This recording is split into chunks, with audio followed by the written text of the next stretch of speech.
शुभाशीष प्यारे बच्चों, सामाजिक विषय की ऑनलाइन क्लास में कक्षा 7 के सभी बच्चों का पुनः स्वागत है। प्यारे बच्चों, आज हम आपकी पाठ्यपुस्तक हमारा इतिहास और नागरिक जीवन से नागरिक शास्त्र के पाठ 1 का अध्ययन करेंगे। पाठ का नाम है हमारा संविधान। और बच्चों, जैसा कि आप जानते हो कि इस पाठ को हम 3 भागों में विभाजित करके पढ़ रहे हैं, तो आज भाग 2 की कक्षा शुरू करने से पहले एक बार संक्षिप्त में जान लेते हैं कि इस पाठ के भाग 1 की कक्षा में हमने क्या क्या जाना था। तो बच्चों, पिछली कक्षा में हमने संविधान सभा के बारे में जाना था और यह चर्चा की थी कि सन 1946 ईस्वी में एक संविधान सभा बनाई गई जिसमें 389 लोग थे, 389 लोग थे जो भारत के हर प्रांत से आए थे। संविधान सभा के अध्यक्ष डॉक्टर राजेंद्र प्रसाद थे। बच्चों, प्रारूप समिति के बारे में चर्चा करते हुए जाना था कि संविधान का प्रारूप तैयार करने के लिए एक प्रारूप समिति बनाई गई जिसके अध्यक्ष डॉक्टर भीमराव रामजी अम्बेडकर थे। तो इस तरह बच्चों, संविधान सभा के अध्यक्ष डॉक्टर राजेंद्र प्रसाद थे और प्रारूप समिति के अध्यक्ष डॉक्टर भीमराव अम्बेडकर थे। बच्चों, हमने ये भी जाना था कि हमारे संविधान में सबसे पहले प्रस्तावना दी हुई है। प्रस्तावना में संविधान के उद्देश्य दिए गए हैं। यह प्रस्तावना हमारे संविधान का परिचय पत्र है, संविधान का सार है। यदि कोई व्यक्ति प्रस्तावना पढ़े तो वो आसानी से समझ सकता है कि भारतीय संविधान के मूल आधार क्या हैं, संविधान का मूल दर्शन क्या है, हमारा संविधान किस तरह के राज्य की स्थापना करना चाहता है।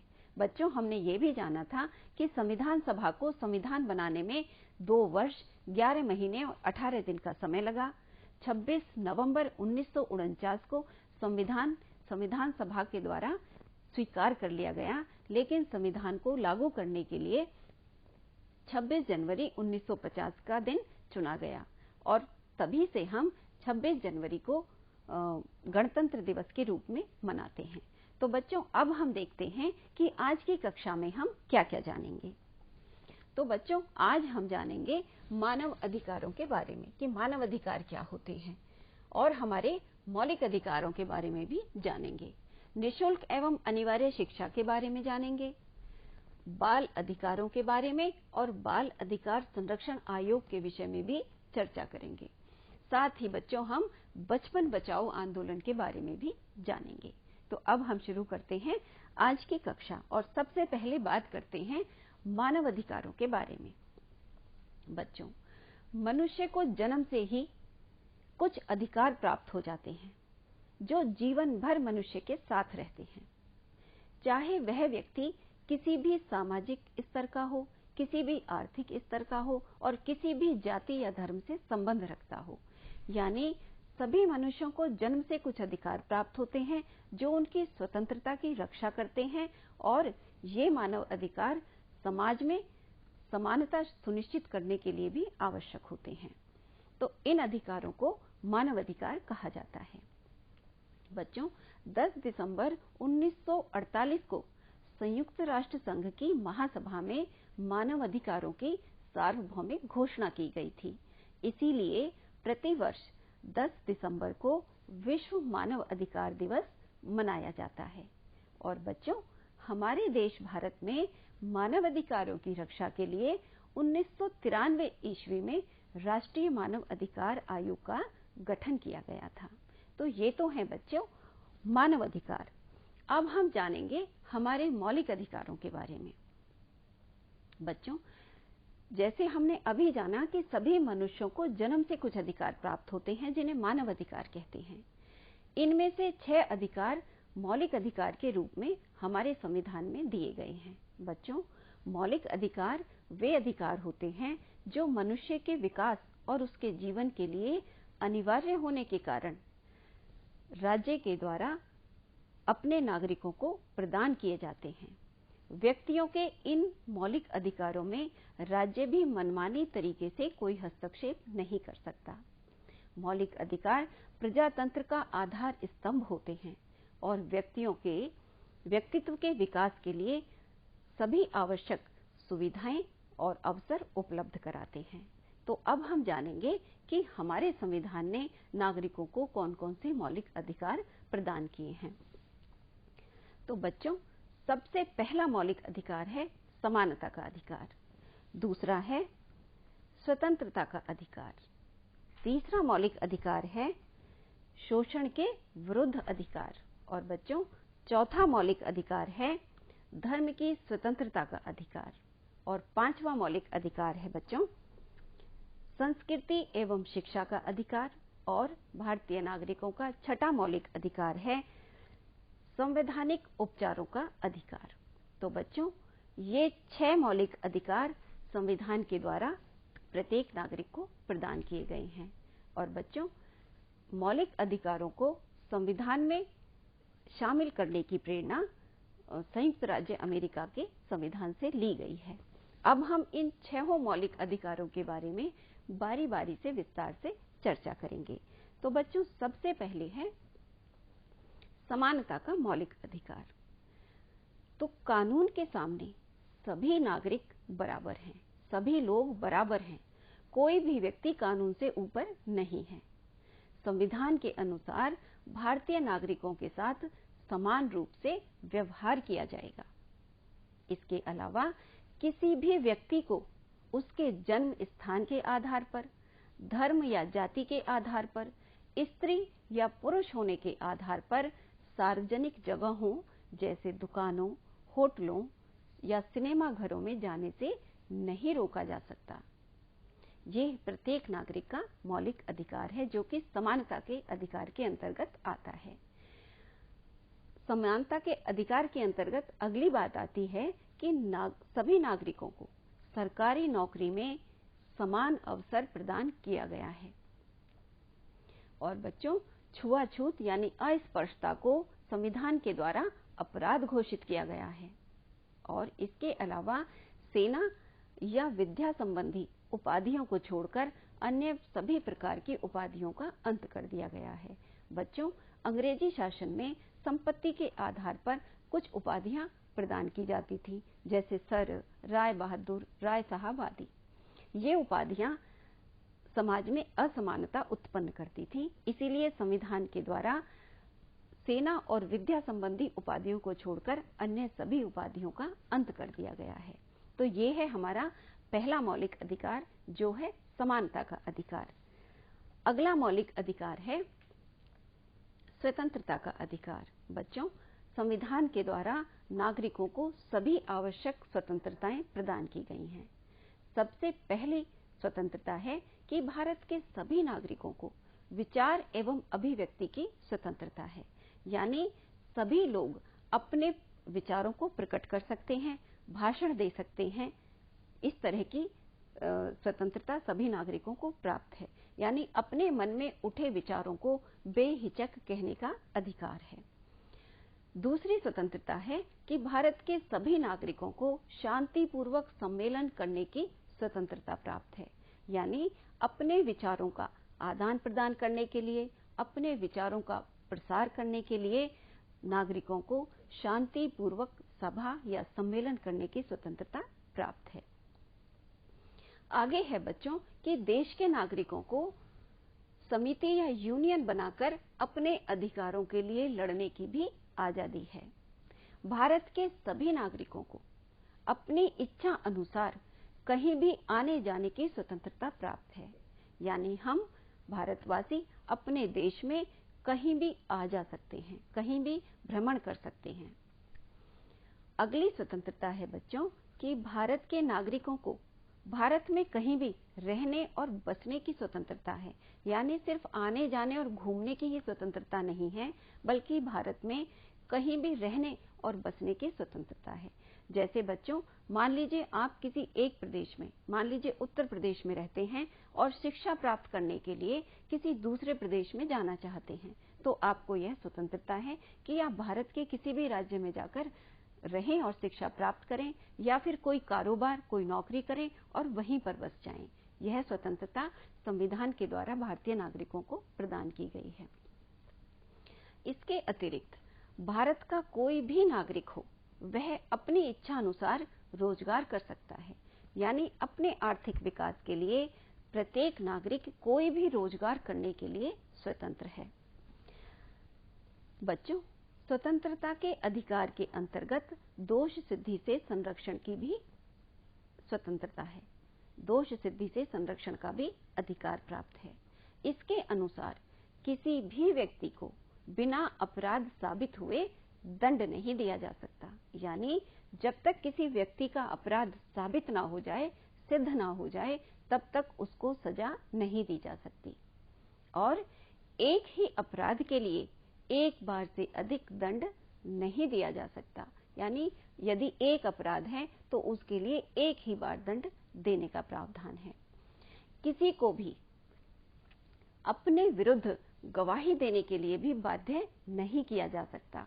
यह दोष सिद्धि से संरक्षण के अंतर्गत प्राप्त सुविधा है। बच्चों, स्वतंत्रता के अधिकार के अंतर्गत जीवन जीने की और निजी स्वतंत्रता भी भारतीय नागरिकों को प्राप्त है। इसके अनुसार भारत में रह रहे सभी लोगों को जीवन जीने का अधिकार है। कोई भी उन्हें उनके इस अधिकार से वंचित नहीं कर सकता। सभी को शिक्षित एवं सम्मानित जीवन जीने का भी अधिकार है। लोगों के जीवन की रक्षा करना सरकार का कर्तव्य है, सरकार की जिम्मेदारी है कि वह लोगों के जीवन का रक्षण करे। इसके अलावा यदि कोई व्यक्ति कानून तोड़ता है या किसी प्रकार का अपराध करता है तो उसे पुलिस पकड़ सकती है, लेकिन जब तक उस व्यक्ति का जुर्म साबित नहीं हो जाता, तब तक उसे जेल की सजा नहीं दी जा सकती। और बच्चों, जीवन जीने की एवं निजी स्वतंत्रता के अंतर्गत गिरफ्तारी के समय अपने जुर्म की जानकारी लेना नागरिकों का मौलिक अधिकार है और गिरफ्तारी के 24 घंटे के अंदर मजिस्ट्रेट के सामने पेश होने का भी एक मौलिक अधिकार नागरिकों को प्राप्त है। अब है बच्चों निशुल्क एवं अनिवार्य शिक्षा, जो कि शिक्षा के अधिकार के अंतर्गत आता है। बच्चों, वर्ष 2002 में संविधान के 86वें संशोधन द्वारा शिक्षा के अधिकार को मौलिक अधिकारों में जोड़ दिया गया है, जिसके अनुसार 6 वर्ष से लेकर 14 वर्ष की आयु के सभी बच्चों को निशुल्क एवं अनिवार्य शिक्षा उपलब्ध कराना सरकार का दायित्व है, सरकार की जिम्मेदारी है। इस अधिकार को प्रभावी बनाने के लिए संसद द्वारा निशुल्क और अनिवार्य बाल शिक्षा अधिकार अधिनियम 2009, जिसे कि RTE एक्ट 2009 के नाम से भी जाना जाता है, यह अधिनियम पारित किया गया और राष्ट्रपति जी के अनुमोदन के साथ ही अब देश के हर एक बच्चे को शिक्षा का मौलिक अधिकार कानूनी रूप से प्राप्त हो गया है। तो बच्चों, शिक्षा का अधिकार अब मौलिक अधिकारों के साथ जोड़ दिया गया है। बच्चों, हमने 2 अधिकारों के बारे में जान लिया, पहला समानता का अधिकार और दूसरा स्वतंत्रता का अधिकार। अब हम तीसरे मौलिक अधिकार पर चर्चा करेंगे, जो है शोषण के विरुद्ध अधिकार।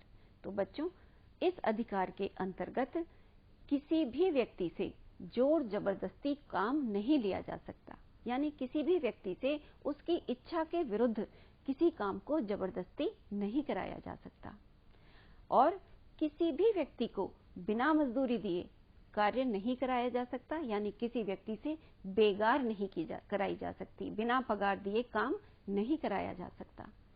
इसके अतिरिक्त नियत से कम मजदूरी में भी काम नहीं कराया जा सकता, यानी जिस काम के लिए जो मजदूरी निश्चित है उससे कम मजदूरी देकर किसी व्यक्ति को काम करने के लिए मजबूर नहीं किया जा सकता।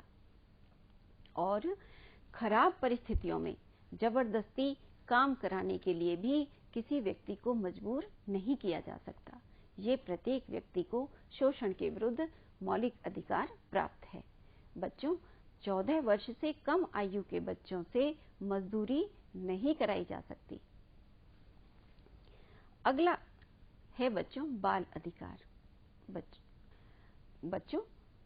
बच्चों की देखभाल के लिए, उनकी सुरक्षा को बढ़ावा देने के लिए, उनके उज्जवल भविष्य के लिए बच्चों को कुछ अधिकार दिए गए हैं जो बाल अधिकार के नाम से जाने जाते हैं। इनके अंतर्गत प्रत्येक बच्चे को जीवन जीने का अधिकार है। प्रत्येक बच्चे को उचित देखभाल और खाने पीने का अधिकार है। इसके अलावा हर एक बच्चे को यह अधिकार है कि वह स्वास्थ्य संबंधी सुविधाओं को पा सके। और जैसा कि अभी हमने जाना कि प्रत्येक बच्चे को शिक्षा का भी अधिकार है। और बच्चों, स्वयं से जुड़े हर मुद्दे पर अपनी बात कहने का अधिकार भी बच्चों को प्राप्त है। शारीरिक और आर्थिक शोषण से बचने का अधिकार भी बच्चों को प्राप्त है। इसी तरह से युद्ध, बाढ़, सूखा, महामारी, भूकंप जैसी आपदाओं में सबसे पहले राहत पाने का अधिकार भी बच्चों को प्राप्त है।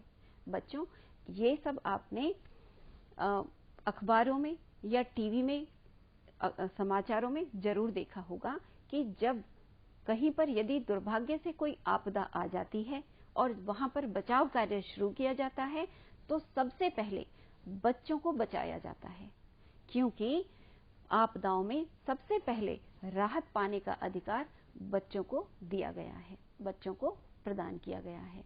तो ये थे बच्चों बाल अधिकार, जो आपको सदैव याद रहने चाहिए। बच्चों, यह भी जानिए कि बाल अधिकारों की रक्षा के लिए, इन्हें बढ़ावा देने के लिए सरकार के द्वारा एक संवैधानिक संस्था, एक आयोग का गठन किया गया, जिसे बाल अधिकार संरक्षण आयोग के नाम से जाना जाता है। तो बच्चों, राष्ट्रीय बाल अधिकार संरक्षण आयोग की स्थापना मार्च 2020 में की गई। यह आयोग बाल अधिकारों की रक्षा के लिए कार्य करता है। हमारे राज्य में भी, यानी हमारे राज्य उत्तर प्रदेश में भी राज्य बाल अधिकार संरक्षण आयोग का गठन किया गया है और इसका कार्यालय लखनऊ में स्थित है। हमारे प्रदेश की राजधानी लखनऊ में स्थित है। तो बच्चों, एक तो राष्ट्रीय बाल अधिकार संरक्षण आयोग है और दूसरा उत्तर प्रदेश में राज्य बाल अधिकार संरक्षण आयोग है। जो राष्ट्रीय बाल अधिकार संरक्षण आयोग है ये पूरे देश में काम करता है, जबकि जो राज्य बाल अधिकार आयोग है वो जिस प्रदेश का होता है उसी प्रदेश में काम करता है। तो हमारे प्रदेश के राज्य बाल अधिकार संरक्षण आयोग का जो कार्यालय है वो लखनऊ में स्थित है और लखनऊ हमारे प्रदेश की राजधानी है। बच्चों, अब हम जानेंगे बचपन बचाओ आंदोलन के विषय में। यह जो आंदोलन है ये बच्चों की रक्षा से, उनको शोषण से बचाने से संबंधित है। बचपन बचाओ आंदोलन के संस्थापक श्री कैलाश सत्यार्थी जी हैं। इनके द्वारा कांच और कालीन के कारखानों में काम करने वाले बच्चे, ईंट भट्टों, खदानों और खतरनाक उद्योगों में लगे हुए बच्चों को मुक्त कराया गया और साथ ही साथ घरेलू बाल मजदूरों को भी मुक्त कराया गया और उनके शिक्षा के प्रबंध किए गए। कैलाश सत्यार्थी जी के इस कार्य के लिए उनको वर्ष 2014 में शांति का नोबेल पुरस्कार भी प्रदान किया गया। और बच्चों, ये चित्र जो आप देख रहे हैं ये श्री कैलाश सत्यार्थी जी का चित्र है, जो कि बचपन बचाओ आंदोलन के संस्थापक हैं। और बच्चों, क्या आप जानते हैं कि 14 वर्ष से कम आयु के बच्चों से काम करवाना, जोखिम भरे काम कराना कानूनन अपराध है। कानून की मनाही के बावजूद भी यदि कोई व्यक्ति बच्चों से काम करवाता है तो ऐसे व्यक्ति को 6 महीने से लेकर 2 साल तक की कैद हो सकती है। उसे 20,000 से लेकर 50,000 रुपए तक का जुर्माना भी हो सकता है। बाल मजदूरों के खिलाफ शिकायत आप अपने क्षेत्र के थाने में या श्रम प्रवर्तक अधिकारी के समक्ष या फिर मजिस्ट्रेट की कोर्ट में भी शिकायत कर सकते हैं। और बच्चों, जैसा कि आप जानते हैं कि सरकार के द्वारा बच्चों को मुफ्त दोपहर का भोजन, जिसे मिड डे मील भी कहा जाता है, तो दोपहर का भोजन देने के साथ साथ किताबें, बैग, ड्रेस के साथ निःशुल्क शिक्षा और छात्रवृत्ति भी दी जा रही है। इसलिए हम सबका यह दायित्व है कि अपने बच्चों को स्कूल जरूर भेजें, विद्यालय जरूर भेजें। बच्चों, अब है अगला मौलिक अधिकार। ये है धर्म की स्वतंत्रता का अधिकार। आप जानते हो कि भारत एक विशाल देश है, जो कि जहां पर विभिन्न धर्मों के लोग एक साथ रहते हैं। तो संविधान के द्वारा भारत में सभी को अपने धर्म का पालन करने की स्वतंत्रता है। यानी हर व्यक्ति अपने अपने धर्म का पालन करने के लिए स्वतंत्र है। किसी भी व्यक्ति को व्यक्तिगत रूप से अपने रीति रिवाजों का पालन करने से रोका नहीं जा सकता और सभी को अपने धार्मिक कार्यक्रमों का आयोजन करने की भी स्वतंत्रता प्राप्त है। बच्चों, आपने देखा भी होगा कि किस तरह से हम होली, दिवाली, ईद, लोहड़ी, क्रिसमस आदि त्योहारों को मिलजुल कर धूमधाम से मनाते हैं। बच्चों, पांचवा मौलिक अधिकार संस्कृति एवं शिक्षा का अधिकार। इसके अंतर्गत भारत के प्रत्येक नागरिक को अपनी भाषा, अपनी लिपि और संस्कृति को सुरक्षित रखने का अधिकार है। जिस धर्म या समाज के लोगों की संख्या कम है, उन्हें भी कुछ विशेष अधिकार प्रदान किए गए हैं।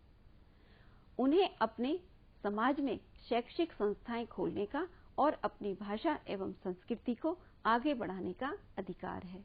तो बच्चों, ये है संस्कृति एवं शिक्षा का मौलिक अधिकार। आगे है बच्चों संवैधानिक उपचारों का अधिकार। यदि मौलिक अधिकारों का हनन हो रहा हो तो व्यक्ति सीधे उच्चतम या उच्च न्यायालय में मुकदमा करने का लोगों को अधिकार है, नागरिकों को अधिकार है। यह भी नागरिकों का एक मौलिक अधिकार है। इसके अंतर्गत यदि मौलिक अधिकारों को लागू नहीं किया जा रहा है तो कोई भी व्यक्ति सीधे उच्च या सर्वोच्च न्यायालय की शरण ले सकता है, उसमें अपनी शिकायत दर्ज करा सकता है। यानी अन्य किसी भी लड़ाई झगड़े के मामले में निचली अदालतों में अपील दायर की जाती है, लेकिन यदि कहीं पर मौलिक अधिकारों का हनन होता है तो नागरिकों को ये अधिकार है कि वे सीधे सुप्रीम कोर्ट या हाई कोर्ट में अपनी अपील दर्ज करा सकें। और बच्चों, सरकार का यह कर्तव्य है कि वह नागरिकों के मौलिक अधिकारों की रक्षा करे। यदि सरकार ऐसा नहीं करती तो उसके विरुद्ध लोकहित का मुकदमा किया जा सकता है। और लोकहित का मुकदमा क्या होता है बच्चों? कि जिनके मौलिक अधिकारों का हनन किया जा रहा है, यदि वह व्यक्ति स्वयं सुप्रीम कोर्ट या हाई कोर्ट में अपील नहीं करता तो उनकी ओर से कोई भी व्यक्ति लोकहित में मुकदमा कर सकता है। बच्चों, यह भी जानिए कि संविधान में जहां नागरिकों के मूल अधिकार दिए गए हैं, वहीं देश की एकता और अखंडता को बनाए रखने के लिए आपातकाल की भी व्यवस्था की गई है। और आपातकाल क्या होता है कि देश में बाह्य आक्रमण के समय या फिर युद्ध अथवा सशस्त्र विद्रोह की स्थिति में आपातकाल लागू किया जा सकता है। आपातकाल के दौरान राष्ट्रहित में, देश हित में नागरिकों के कुछ मौलिक अधिकारों को स्थगित भी किया जा सकता है, यानी कुछ मूल अधिकार स्थगित किए जा सकते हैं। तो बच्चों, आज के भाग में बस इतना ही। एक बार हम दोहरा लेते हैं कि आज की कक्षा में हमने क्या क्या जाना। तो बच्चों, आज हमने सबसे पहले मानव अधिकारों के बारे में जाना कि जन्म लेते ही मनुष्य को कुछ अधिकार प्राप्त होते हैं जिन्हें मानव अधिकार कहते हैं। हमारे संविधान द्वारा देश के प्रत्येक नागरिक को 6 मौलिक अधिकार दिए गए हैं। हमने निःशुल्क एवं अनिवार्य शिक्षा के बारे में भी जाना कि वर्ष 2002 में संविधान में 86वां संशोधन करके शिक्षा के अधिकार को मौलिक अधिकारों के साथ जोड़ा और अब इसके अनुसार प्रत्येक बच्चे को, जो 6 से 14 वर्ष की आयु वर्ग के प्रत्येक बच्चे को निःशुल्क और अनिवार्य शिक्षा उपलब्ध कराना सरकार का दायित्व है। बच्चों, हमने ये जाना कि बच्चों की सुरक्षा, उनके उज्जवल भविष्य के लिए बच्चों को कुछ अलग से बाल अधिकार भी प्रदान किए गए हैं और बाल अधिकारों की रक्षा के लिए बाल अधिकार संरक्षण आयोग का भी गठन किया गया है। हमने साथ ही बच्चों के बारे में बचपन बचाओ आंदोलन के विषय में जाना कि बचपन बचाओ आंदोलन बच्चों की रक्षा से संबंधित है, बच्चों को शोषण से बचाने से संबंधित है और इसके संस्थापक श्री कैलाश सत्यार्थी जी हैं। अब बच्चों, आपके समक्ष कुछ गतिविधि हैं। ये कुछ रिक्त स्थान हैं जिनकी आपको पूर्ति करनी है। संविधान के द्वारा भारतीय नागरिकों को कुल कितने मौलिक अधिकार दिए गए हैं बच्चों? तो इसमें आएगा कुल 6 मौलिक अधिकार दिए गए हैं। अगला रिक्त स्थान है सेना और विद्या संबंधी उपाधियों को छोड़कर अन्य सभी उपाधियों का क्या कर दिया गया है? अंत कर दिया गया है। मानव अधिकार दिवस बच्चों कब मनाया जाता है? मानव अधिकार दिवस 10 दिसंबर को मनाया जाता है, क्योंकि 10 दिसंबर को ही संयुक्त राष्ट्र संघ की महासभा में मानव अधिकारों की सार्वभौमिक घोषणा की गई थी। बचपन बचाओ आंदोलन के संस्थापक श्री कैलाश सत्यार्थी हैं। और बच्चों, हमने ये भी जाना कि खाली स्थान के दौरान राष्ट्र हित में नागरिकों के कुछ मूल अधिकार स्थगित किए जा सकते हैं। कब किए जा सकते हैं बच्चों? आपातकाल के समय, जब देश पर कोई बाह्य आक्रमण हो या युद्ध या सशस्त्र विद्रोह की स्थिति हो, तो देश में आपातकाल लागू किया जा सकता है और आपातकाल में के दौरान राष्ट्रहित में नागरिकों के मूल अधिकार स्थगित किए जा सकते हैं। बच्चों, अगली गतिविधि में आपको गलत के सामने गलत और सही के सामने सही लिखना है। पहला कथन है, भारत के सभी नागरिकों को विचार एवं अभिव्यक्ति की स्वतंत्रता है। तो ये कथन बिल्कुल सत्य है। 14 वर्ष से कम आयु के बच्चों से मजदूरी कराई जा सकती है। तो बच्चों, क्या ये कथन सही है? ये कथन सही नहीं है।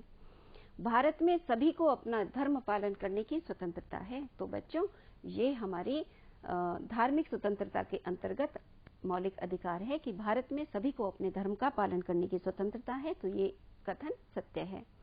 अगला कथन है कि यदि मौलिक अधिकारों का हनन हो तो सीधे उच्चतम या उच्च न्यायालय की शरण ली जा सकती है। तो ये कथन भी बिल्कुल सही है। अब बच्चों, आपके सामने ये अभ्यास कार्य है। पहला प्रश्न है कि नागरिकों के लिए मौलिक अधिकार क्यों आवश्यक हैं? तो बच्चों, अभी हमने जाना था कि मौलिक अधिकार वे अधिकार होते हैं जो व्यक्ति के जीवन और विकास के लिए अनिवार्य होने के कारण राज्य के द्वारा नागरिकों को प्रदान किए जाते हैं, और व्यक्ति के इन अधिकारों में राज्य द्वारा भी कोई अनावश्यक हस्तक्षेप मनमानी तौर से नहीं किया जा सकता। मौलिक अधिकार प्रजातंत्र के आधार स्तंभ होते हैं और ये व्यक्ति के व्यक्तित्व के विकास के लिए अवसर एवं सुविधाएं प्रदान करते हैं। बच्चों, अगला प्रश्न है कि संविधान द्वारा प्रदत्त स्वतंत्रता के अधिकार के अंतर्गत नागरिकों को कौन कौन सी और किस प्रकार की स्वतंत्रताएं दी गई हैं? तो बच्चों, अभी हमने चर्चा की थी कि संविधान में स्वतंत्रता के अधिकार के अंतर्गत हमें ये स्वतंत्रता है, हम अपने विचारों की अभिव्यक्ति कर सकते हैं, हम अपने विचारों के आदान प्रदान के लिए शांतिपूर्वक सम्मेलन करने की सबको अधिकार है, अपने समिति या यूनियन बनाकर अपने अधिकारों की रक्षा करने की आजादी है, हम भारत में कहीं भी घूमने जा सकते हैं, हम देश में कहीं भी रह और बस सकते हैं। ये सभी स्वतंत्रताएं हमें स्वतंत्रता के अधिकार के अंतर्गत प्रदान की गई हैं। अब बच्चों, आपके समक्ष एक प्रोजेक्ट कार्य है।